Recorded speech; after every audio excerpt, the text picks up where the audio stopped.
Hi, good afternoon. So, today is magre-react tayo about sa nangyaring earthquakes dun sa Thailand at Myanmar. So, talaga namang nakakatakot yung nangyari kasi napakadaming apektadong kababayan natin dito sa Pilipinas na nandoon nagtatrabaho sa Thailand at Myanmar. So, patuloy na napakadaming namatay, napakadaming natabunan. So, hanggang ngayon ay hinahanap pa din sila. So, panoorin natin na ito. Hoy, wala ba?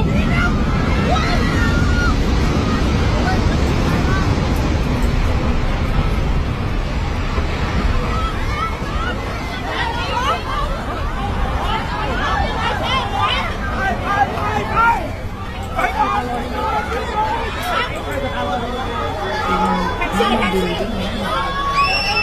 Imagine mo yung isang building na napakataas. Gumulo isang dalawang balikat. Lumulusok sa kailangan. Tapos yung dalawang building na magkatabi. Nagdikit sila.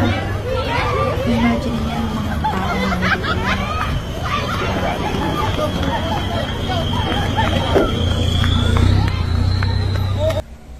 Kung nandyan tayo sa sitwasyon na yan, Diyos ko, parang di mo na malaman kung anong gagawin mo talaga.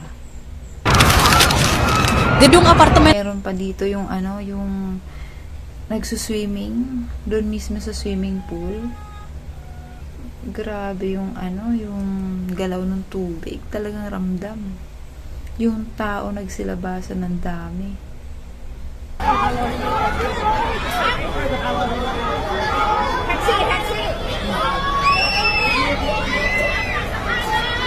Hindi mo talaga nalaman na mangyayari. Hindi ko nagbabakasyon namin.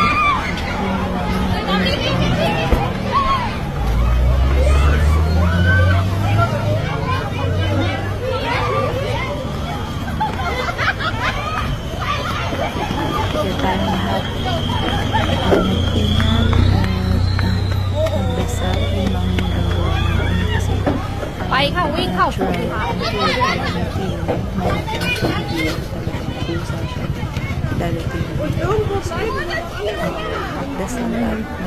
ล่มในเจมส์ ว่ายินไปตรงไหนเฮ้ยคนที่อยู่ตรงนั้นมีใครเป็นอะไรหรือเปล่า subscribe มีใครเป็นอะไรบ้างไม่รู้ตัว